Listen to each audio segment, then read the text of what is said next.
Undersecretary of Defense for Acquisition and Sustainment Ellen Lord says pilot programs will test out a new color of money the Pentagon can use to buy software. The change would add a more agile approach and give software its own budget activity. Jen Pahlka is founder of Code for America. She's former Deputy Chief Technology Officer of the United States. Jen, welcome back. It's good to see you again. You tweeted about this. This is a way bigger deal than it sounds. Why did you feel that way? What's important about this? It's important because it's so critical that the nation get better at building software, actually across government, but particularly in defense, where our national security is being eroded by sort of slowness and poor quality of software. And it is probably one step among many that need to happen that will help the department do this better and faster. You use the word building software and I think that's important because historically, it strikes me the government would do a huge waterfall project with some vendor that they would just buy the code from. They weren't involved in the building of it. What has that transition looked like, and what needs to happen in your view for that transition to continue effectively? Well, the government is always going to use vendors to build a lot of the software that they need. But of course, what we're looking for is them to be intimately involved with it and direct more appropriately how it gets built. And you're absolutely right. The current system, whether it's the development, the budgeting, the financing, or the oversight, is built for a waterfall world. We know that doesn't work. So we need people in the department who really understand how this works and can look at it from the front all the way to the back. And critically, what this color of money is intended to do is to look at how it's built in the commercial world and the world we live in today and say, it works very well when we build it iteratively and centered on users.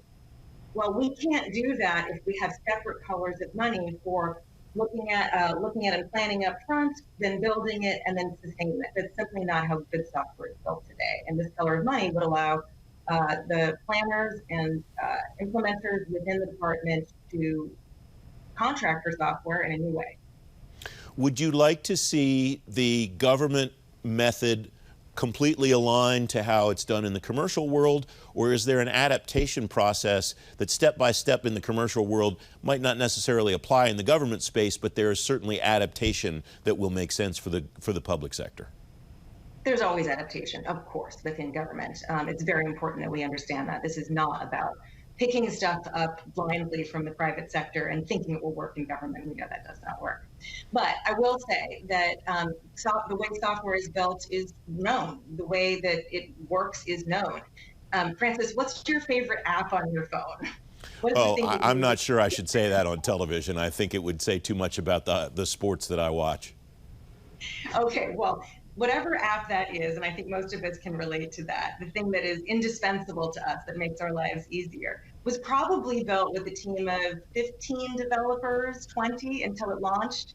And then for quite some time, it was built and maintained by a really small group of people. When it became very popular and we knew that it worked and it needed to scale, now we have thousands and thousands of people supporting these apps that really work. We do it the opposite way in government, and particularly in the Department of Defense. You see projects that have 1,200 programmers on them from day one. That doesn't work because they're not able to figure out what is actually needed and deliver that value quickly. You see these projects that really have no deliverable value for many, many years where they're checking off requirements. And this would allow the department to do a much better job of building teams that can do it the way that we know work. These pilot programs that Ellen Lord referred to, if they work well, what will that look like, Jen? You will see the delivery of value much sooner. You will see, hopefully also, I think an important part of it is better oversight. So Congress is, of course, worried about any changes to the way that they can evaluate how the department spends money. They're also not happy with the outcomes that the department gets in terms of software today. And so there's a process that will be needed through this pilot, not just to get better software out of them, but to educate all the stakeholders about how important it is to evaluate these according to delivery of value sooner, rather than that we are following a plan to the T, according to requirements that were developed sometimes a decade earlier. If software, if the technology world moves as fast as it does today, it is not useful to check the value of a project based on requirements that were built 10 years ago. We have about a minute left, Jen. Is that ongoing incremental deliverable the best way to judge the success of these pilot programs, or are there other measures that you would watch? The team at the DoD who was working on this does a fantastic job of clarifying what metrics these projects should be based on. And there's very specific requirements in there and specific measures that they're going to be looking at. And I think that that's fantastic. I won't go into all of them, but I do believe that we will start to see a more common understanding of how you should look at software from a development perspective, from an oversight perspective, and from a planning perspective. Jen, thanks very much for coming on. It's great to have you back. Thank you so much.